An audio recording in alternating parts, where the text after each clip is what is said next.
POS machine, AI server, data centre और biometric machine, जो office में पंचिंग मशीन जिसे बोलते हैं। मतलब अगर रैम महंगी हुई तो बता रहा हूँ, बहुत तगड़ा सवाल है ये। अब सवाल ये है कि क्या कंपनियां नुकसान।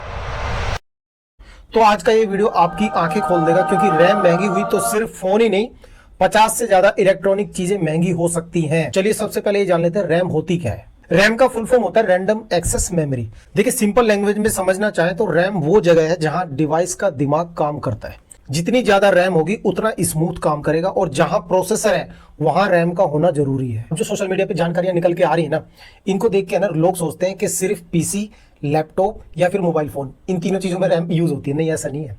लेकिन सच तो ये है कि आज के टाइम में रैम हर इलेक्ट्रॉनिक चीज के अंदर लगी हुई है। मैं आपको कुछ डेली यूज डिवाइसेस के बारे में बता देता हूँ। Smartphone, tablet, smart watch, smart TV, Android box, setup box, car का touch screen, electronic vehicle system, ADS, WiFi router, CCTV camera, smart fridge, AC, washing machine, ATM machine, POS machine, AI server, data centre और biometric machine, जो office में punching machine जिसे बोलते हैं। मतलब अगर RAM महंगी हुई तो आधा इलेक्ट्रॉनिक मार्केट महंगा होगा। 2026 में बताया जा रहा है कि रैम महंगी होने वाली है, क्योंकि जो रैम बनाने वाली बड़ी 3 कंपनियां हैं, माइक्रोन और सैमसंग, इन तीनों ने एआई को अपनी रैम की सप्लाई ज्यादा देने का फैसला किया है। क्योंकि एआई आर्टिफिशियल इंटेलिजेंट, क्योंकि पूरी दुनिया में सबसे ज्यादा डाउनलोड की जाने वाली चीज है चैट जीपीटी। सबसे ज्यादा सवाल पूछे जा रहे हैं चैट जीपीटी पे।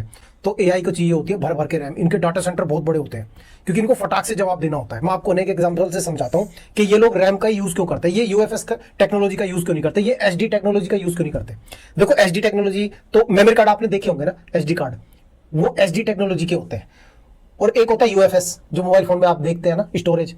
एक होती है रैम। इन तीनों के बारे में आपको एक सिंपल सी बात बताता हूं, बड़े आसान करके। एचडी टेक्नोलॉजी होती है ना, इससे 10 गुना फास्ट होती है यूएफएस, और यूएफएस से 30 गुना फास्ट होती है रैम। तो रैम का यूज इसीलिए ये एआई कंपनी कर रही है, क्योंकि सबसे ज्यादा जरूरत है एआई कंपनी को रैम की। इसलिए इन बड़ी कंपनियों ने फैसला किया है कि हम तो उनको सप्लाई करेंगे जो बल्क में ऑर्डर देगा। अब जो छोटे छोटे अप्लायंसेस मैंने डिवाइसेस आपको बताए ना, ये बल्क में ऑर्डर तो देते नहीं है। चलिए अब इसका रीजन जान लेते हैं कि रैम महंगी क्यों हो रही है। देखिए सबसे पहली बात, एआई का बूम। एआई मॉडल को बहुत ज्यादा रैम चाहिए होती है। उसके बाद डाटा सेंटर, दिन रात रैम यूज होती है। उसके बाद इलेक्ट्रिक कार अब कंप्यूटर बन चुकी है, यानी कि डिमांड ज्यादा और सप्लाई कम। इसको ऐसे समझते हैं, देखो मैं ना आपको एक देसी मिसाल से समझा देता हूँ। जिस चीज की डिमांड ज्यादा थी ना, वो चीज महंगी मिली। मैं आपको एक बात बताऊं, देखो अभी हमने तकरीबन 5 साल पहले कोरोना का टाइम देखा था। इस टाइम में ना, मैं पापा के लिए बीड़ी का बंडल लाता था भाई, 50 रुपए का मिल रहा था वो। अब कौन सा था वो नहीं बताऊंगा, ठीक है। तो क्यों? क्योंकि डिमांड ज्यादा थी उसकी। बड़े बुजुर्ग होते हैं भाई, नहीं रह पाते हुक्का बीड़ी के बिना, तो 50 रुपए का। और सिगरेट की बात की जाए तो एक एक सिगरेट 20-20 रुपए में बिकती देखी हमने कोरोना के टाइम पे। क्यों? क्योंकि डिमांड ज्यादा थी और सप्लाई कम थी। समझ गए होंगे आप, है ना। तो वही हाल हो रखा है इस टाइम पे रैम कंपनी का। उनसे इतनी रैम बनाई नहीं जा रही कि वो सबको उसी रेट पे बांट दे। वो दे तो उसी रेट में रहे, मगर बल्क में उनका सामान जहां जा रहा है इकट्ठा, वहां से टेंशन नहीं होती। अब जैसे बड़ी मार्केट की बात कर ले, करोल बाग या नेहरू प्लेस, इनमें है ना, हम जब बल्क में कोई अपनी दुकान के लिए सामान लेते हैं ना, तो वो हमें सस्ता भी पड़ता है और देने वाले को कोई टेंशन नहीं रहती। अगर एक चीज हम उससे मांगेंगे ना, मान लीजिए कोई किसी फोन का एक कवर मैं लूं, तो वो भाई धमका के भगा देते हैं, नहीं है जाओ, मना कर देते हैं। होगा उसके पास कवर टंगा हुआ है सामने, मेरी आंखों के सामने, देगा नहीं वो कहेगा 12 पीस ले ले या कम से कम 6 पीस ले ले, है ना, क्योंकि उनके पैकेट का हिसाब बिगड़ जाता है। ठीक, तो मेरा ख्याल है आप समझ गए होंगे, जब डिमांड ज्यादा होती है और सप्लाई कम होती है तो प्राइस बढ़ता ही बढ़ता है। ये बहुत इंपॉर्टेंट बात है, स्किप करके बिल्कुल मत देखना, बहुत जरूरी बात बता रहा हूँ, बहुत तगड़ा सवाल है ये। अब सवाल ये है कि क्या कंपनियां नुकसान झेलेंगी? जितने भी अप्लायंसेस डिवाइसेस महंगे होंगे ना, जिनका मैंने अभी आपको ब्यौरा बताया, एसी, फ्रिज, एलसीडी, एलईडी, इनके बारे में जितना मैंने आपको बताया, ये सारी चीजें महंगी होंगी ना, तो इनका जो नुकसान है ना, कंपनियां नहीं झेलेंगी। वो आगे से अगर उनको महंगी रैम मिलेंगी ना, वही चीज है ना वो कस्टमर से लेगी, यानी कि वो हमसे निकालेंगे सारा पैसा। तो क्या होगा? प्राइस बढ़ेगा। अब वो ऐड कर देंगे, चाहे वो किसी भी तरीके से ऐड करें। जैसे फ्लिपकार्ट वाले उल्टे काम करते हैं ना, हैंडलिंग चार्ज दे दो, प्रॉपर गारंटी के साथ पहुंचाने वाला चार्ज दे दो, 50 रुपए, 70 रुपए, ऐसे करके अब कंपनी अपना दिमाग चलाएंगी कि कस्टमर से कैसे पैसा निकालना है और उनके दिलों में अपनी जगह भी बना के रखनी है। तो अब 2026 में सब चालबाजी करने वाले हैं। 26 में तो दुनिया खत्म है। हाँ। क्योंकि ये 4 चीजें तो महंगी होने ही वाली है। फोन महंगा हो जाएगा, टीवी महंगा हो जाएगा, कार सिस्टम महंगा हो जाएगा, स्मार्ट अप्लायंसेस भी महंगे हो जाएंगे। इसलिए मैं अक्सर कहता हूं कि अगर इन फ्यूचर कभी कोई चीज महंगी हो जाती है ना, तो ब्रांड को गाली नहीं देनी चाहिए। वो भी कहीं से उसको कोई चीज महंगी पड़ रही है ना, क्योंकि वो रैम आगे से महंगी खरीदेगा तो फिर वो हमें महंगी बेचे। क्योंकि अंदर का सच तो ये है कि रैम और सेमीकंडक्टर मार्केट पूरा गेम चला। और दोस्तों अभी 2026 आने में तक कुछ ही दिन रह गए हैं। तो ऐसा नहीं है कि 2026 में मोबाइल खत्म हो जाएंगे, नहीं खत्म नहीं होंगे, थोड़े महंगे हो जाएंगे। मिड रेंज के मोबाइल फोन पे बहुत ज्यादा असर पड़ेगा और बजट के फोन पे भी असर पड़ेगा। मैं आपको ना कुछ आगे की बात बताता हूँ। अभी तक आपने अक्सर देखा होगा क्रिएटर्स तारीफ करते थे कि 8 GB रैम लेनी चाहिए, 12 GB रैम लेनी चाहिए, है ना। अभी देखना आप 2026 में ये कहने लग जाएंगे कि 4 GB रैम बहुत होती है। यही चीज मैं बहुत शुरू से कह रहा हूँ आपको। अगर आपकी जरूरत की नहीं है ना 12 GB रैम, मत लो दूसरे को।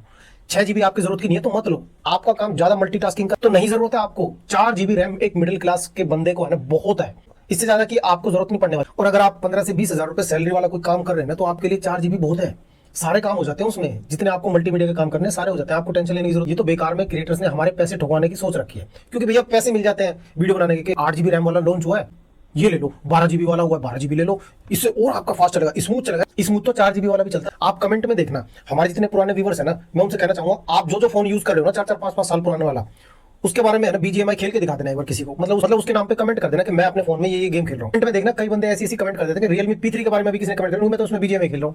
भाई कई तरह के गेम चल जाते हैं, ऐसी बात नहीं। ये तो हवा मचा रखा है कि ये कितना स्मूथ चलाना, कोई रोबोट थोड़ी हम जो इतनी स्पीड, हमारी आंखें इतनी स्पीड से हम रिफ्रेश रेट को देख रहे हैं। तो इन चीजों में फंस के हमें अपने पैसे बर्बाद नहीं करने।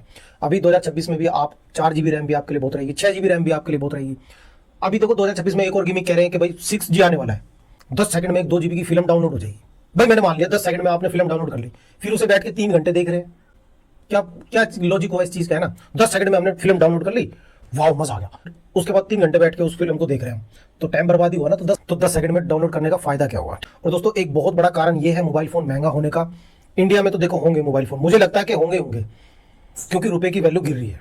ठीक है, ये कोई खुशी की बात नहीं है कि डॉलर का प्राइस ज्यादा हो रहा है, 90 रुपए हो रखा आज के टाइम पे, जब मैं वीडियो बना रहा हूँ इस टाइम पे। तो ये कोई खुशी की बात नहीं है। उन लोगों को देखो इसके बारे में पता भी नहीं होता, वो खुश हो रहे होते हैं कि 90 रुपए का डॉलर हो गया, देखा हमारी वैल्यू कितनी हो गई। हमारी वैल्यू नहीं बढ़ी, हमारे रुपीज की वैल्यू गिर गई, हमारे 90 रुपए और अमेरिका वालों का 1 रुपया। इसको मैं एग्जांपल देकर समझाता हूं। मैंने कल एक बंदे की वीडियो देखी, जो हमारा इंडियन है, वो चाइना में जा रखा है, वहां जाके वीडियो बना रहा है। उसने एक पानी की बोतल उठाई, उसने कहा कि ये बोतल है ना यहाँ पे हमारे इंडियन 36 रुपए में पड़ रही है, यानी कि वहां के 3 युआन में वो पानी की बोतल मिल रही है। युआन चाइना का हमारे इंडिया के 12 रुपए बनते हैं। अब मैंने कमेंट बॉक्स देखा, अब उसमें कई धुरंधर ऐसे ऐसे जवाब दे रहे, कह रहे कि देखा हमारा इंडिया कितना डेवलप्ड है कि यहाँ पे 20 रुपए की पानी बोतल मिल रही है, वहां पे 36 की मिल रही है। अरे भाई वहां 36 की नहीं मिल रही, वहां 3 युआन की, उनके 3 रुपए में मिल रही है उनके लिए, तो वो 3 युआन 3 रुपए है।